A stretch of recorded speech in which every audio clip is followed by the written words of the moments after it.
എൻ്റെ പേര് ജയലക്ഷ്മി, സ്ഥലം കൊല്ലം. ഞാനിവിടെ ആദ്യമായിട്ട് വന്ന് ഉടമ്പടി എടുത്തത് 2023 ഒക്ടോബർ 10 ആദ്യം എൻ്റെ വീട്ടിൽ നിന്ന് ഉടമ്പടി എടുത്തത് എൻ്റെ അമ്മയാണ്. അമ്മയുടെ ഉടമ്പടിയിലാണ് ഞങ്ങളെല്ലാവരും ആദ്യം പ്രാർത്ഥിച്ചു തുടങ്ങിയത്.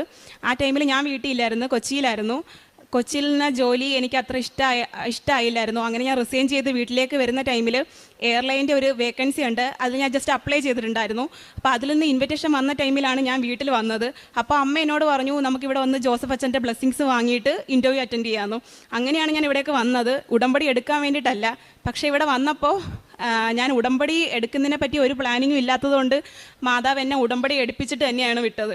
കാരണം നമ്മൾ ഉടമ്പടി എടുത്ത് പ്രാർത്ഥിക്കുന്നതല്ലാണ്ട് കറക്റ്റായിട്ടുള്ള രീതിയിൽ സാക്ഷ്യങ്ങൾ കേൾക്കുകയോ ഇതിനെപ്പറ്റിയുള്ള അവയർനെസ്സോ കാര്യങ്ങളോ ഒന്നും തന്നെ ഇല്ലായിരുന്നു. അതുകൊണ്ട് ജോസഫ് അച്ഛനെ കാണണമെങ്കിൽ നമ്മൾ ഉടമ്പടി എടുക്കണം എന്നൊന്നും അറിയില്ലായിരുന്നു. ഇവിടെ വന്നതിന് ശേഷമാണ് അറിഞ്ഞത്. പക്ഷെ അങ്ങനെ രാവിലെ തൊട്ട് ഉച്ച വരെ നിന്നിട്ട് ഉച്ചയ്ക്ക് ഒരു മിറക്കിൾ പോലെ സ്റ്റെപ്പ് ബൈ സ്റ്റെപ്പായിട്ട് തന്നെ എല്ലാ കാര്യങ്ങളും അന്ന് തന്നെ എനിക്ക് ചെയ്യാൻ കഴിഞ്ഞു. അങ്ങനെ ഉടമ്പടി എടുത്ത് പ്രാർത്ഥിച്ചുകൊണ്ടിരിക്കുന്ന ടൈമിൽ തന്നെ ഞാൻ രാവിലെയും വൈകുന്നേരം പ്രാർത്ഥിക്കും. പക്ഷേ കറക്റ്റായിട്ടുള്ള രീതിയാണോ എന്ന് ചോദിച്ചു കഴിഞ്ഞാൽ എനിക്ക് അറിയത്തില്ല. സാക്ഷ്യങ്ങൾ അങ്ങനെ കൂടുതലായിട്ട് കേൾക്കാറില്ല, ബൈബിൾ വായിക്കാറില്ല, അങ്ങനെ ഒരു കാര്യങ്ങൾ അങ്ങനെ ചെയ്യാറൊന്നുമില്ല.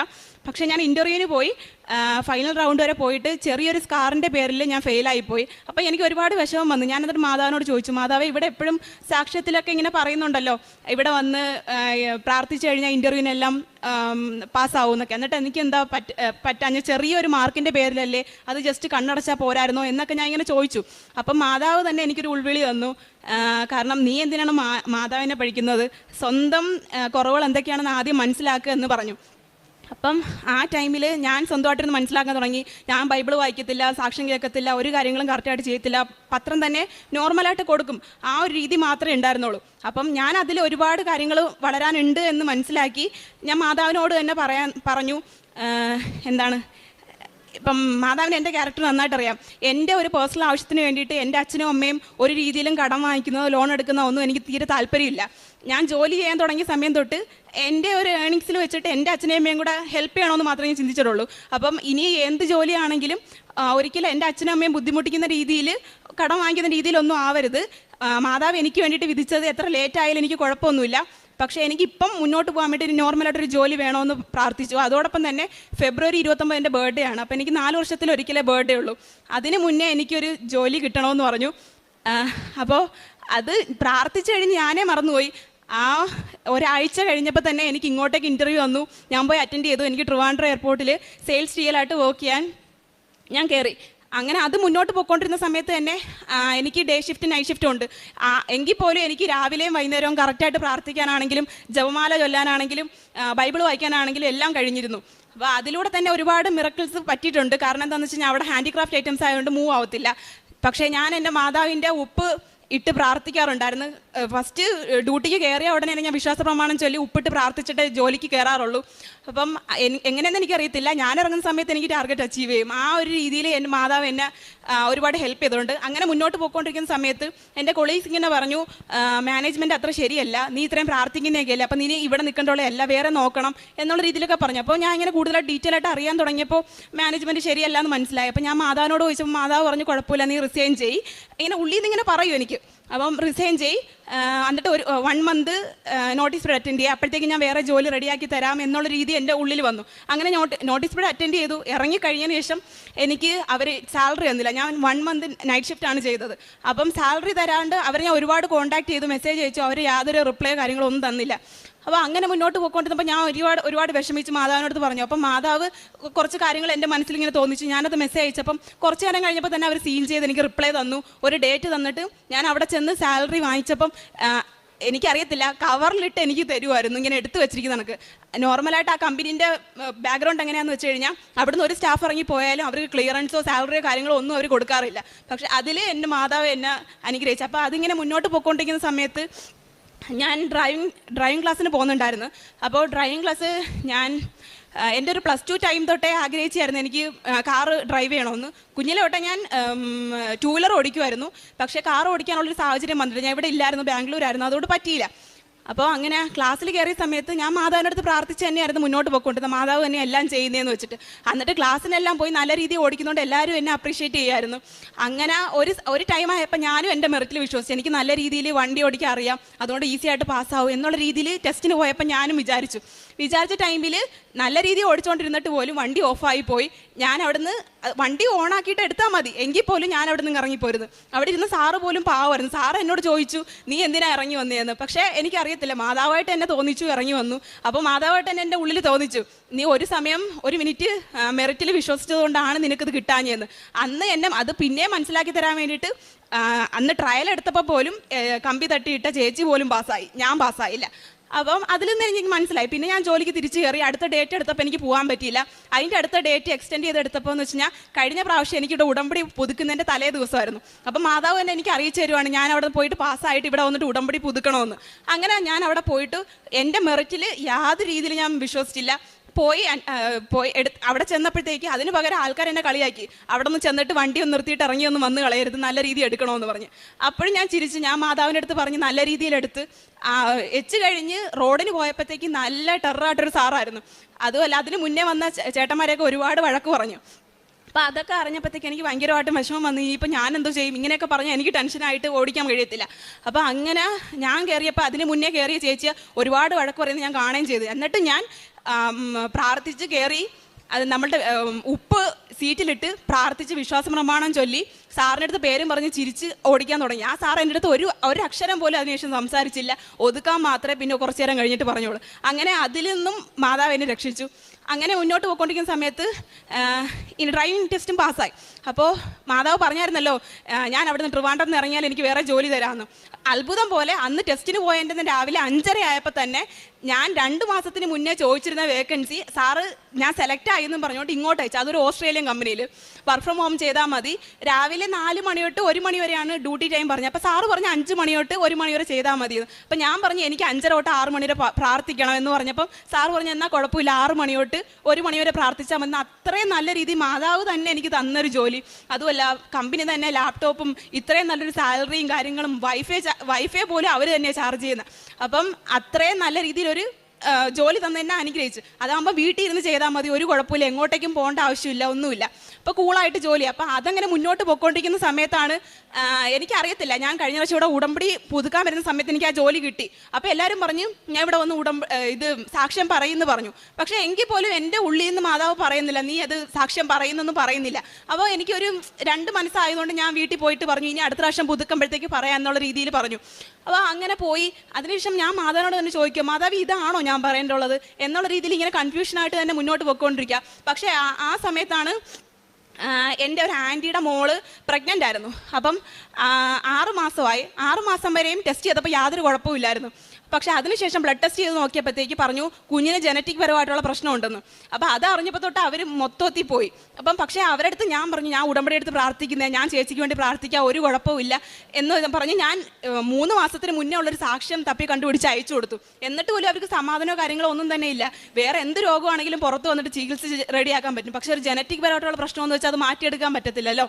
അപ്പോൾ അങ്ങനെ എന്ന് വെച്ചാലും ഞാൻ രാവിലെ പ്രാർത്ഥിക്കുന്നതും വൈകുന്നേരം പ്രാർത്ഥിക്കുന്ന എല്ലാ പ്രാർത്ഥനയും ഞാൻ ആൻറ്റിക്ക് അയച്ചു കൊടുത്ത് അത് കറക്റ്റായിട്ട് രാവിലെയും വൈകുന്നേരത്തെ എല്ലാം പ്രാർത്ഥിക്കുന്നുണ്ട്, ജപമാല ചൊല്ലുന്നുണ്ട്, എല്ലാ കാര്യങ്ങളും ചെയ്യുന്നുണ്ട്. അപ്പം ആദ്യത്തെ ടെസ്റ്റിൽ പിന്നെ ഒന്നും കൂടെ ടെസ്റ്റ് ചെയ്ത് നോക്കി. അതിലും പിന്നെയും ജനറ്റിക് ഇഷ്യൂ ആണെന്ന് തന്നെയാണ് പറഞ്ഞത്. പിന്നെ അതിനുശേഷം അവർ പറഞ്ഞു ഇതെനിക്ക് ലാസ്റ്റായിട്ട് ഒരു ടെസ്റ്റ് ഉണ്ട്, അത് അമൃതയിൽ കൊണ്ടുപോകണം ടെസ്റ്റ് ചെയ്യേണ്ടുള്ളത്, അതിൻ്റെ അപ്പുറം വേറൊരു ടെസ്റ്റ് ഇല്ല. അപ്പോൾ ഇതിനകത്തിന് എന്ത് റിസൾട്ട് വന്നാലും അത് അങ്ങനെ തന്നെയാണ്, പിന്നെ അതിനുശേഷം വേറെ ടെസ്റ്റ് ചെയ്യാൻ പറയരുത് എന്ന് പറഞ്ഞു.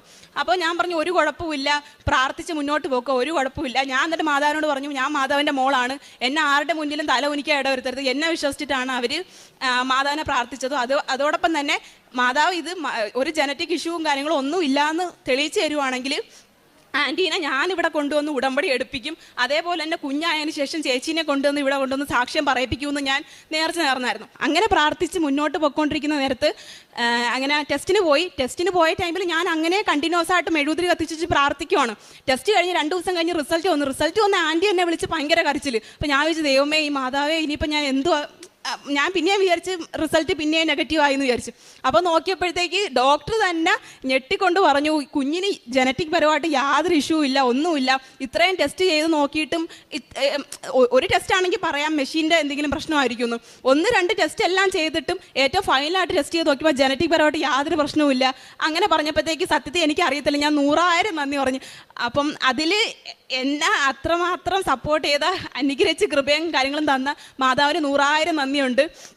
അപ്പോൾ ഈ ഒരു ഇൻസിഡൻറ്റ് വന്നപ്പം എനിക്കുണ്ടായ മാറ്റം എന്താണെന്ന് വെച്ച് കഴിഞ്ഞാൽ, ചേച്ചിയുടെ ഈ കാര്യങ്ങൾ നടക്കാൻ വേണ്ടിയിട്ട് ഞാൻ മാതാവിനോട് പറഞ്ഞു, ഈ കാര്യങ്ങൾ നടക്കുവാണെങ്കിൽ എല്ലാ ദിവസവും ഞാൻ കറക്റ്റായിട്ട് ബൈബിൾ വായിക്കും, ഒരു പ്രാവശ്യമെങ്കിലും ജപമാല, സമ്പൂർണ്ണ ജപമാല ഞാൻ ചൊല്ലിയിരിക്കും, അതേപോലെ തന്നെ സാക്ഷ്യങ്ങൾ ഞാൻ കണ്ടിന്യൂസ് ആയിട്ട് കേൾക്കുമെന്ന് പറഞ്ഞു. അതുകൊണ്ട് തന്നെ ഈ ഒരു കാര്യം നടക്കാൻ വേണ്ടി ഞാൻ ഇത് ശീലിച്ചു. അത് എനിക്ക് അങ്ങ് ഒരു ഹോബിയായി.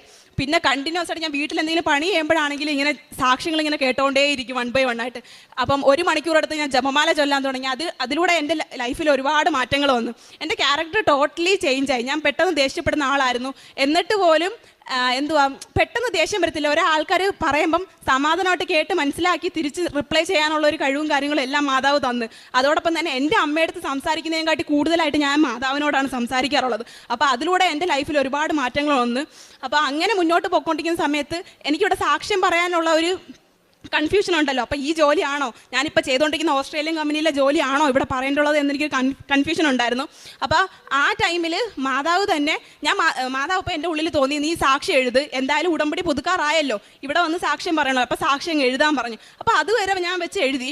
പക്ഷേ അടുത്ത ദിവസം ആയപ്പോഴത്തേക്ക് ദുബായിൽ നിന്ന് എനിക്ക് ഇങ്ങനെ ജോബ് വേക്കൻസി വന്നു. അത് ഓക്കെ ആണോ എന്ന് എന്നെ ചോദിച്ചു. ബാക്കി ജോബ് ബേസ്ഡ് ആയിട്ട് എനിക്ക് ഏറ്റവും ഇഷ്ടപ്പെട്ട ജോലി തന്നെയാണ്, എനിക്കെല്ലാം ഓക്കെയാണ്. പക്ഷേ ഓൺലൈൻ ഇൻ്റർവ്യൂ ആയതുകൊണ്ട് അവർക്ക് ഒരു സർവീസ് ചാർജ് കൊടുക്കണമെന്ന് പറഞ്ഞു, ഇൻ്റർവ്യൂ കണക്ട് ചെയ്ത് തന്നതിന്. അപ്പോൾ അതിനിപ്പം അച്ഛനും അമ്മയും കടം വാങ്ങിക്കണമല്ലോ എന്ന് ഓർത്തിട്ട് ഞാൻ പറഞ്ഞു വേണ്ടാന്ന്. ഇൻ്റർവ്യൂവിൻ്റെ ടൈമിന് കുറച്ച് മുന്നേ ആയിട്ട് ഞാൻ പറഞ്ഞു എനിക്കിത് താല്പര്യമില്ല, എനിക്കിത് വേണ്ടാന്ന് പറഞ്ഞു.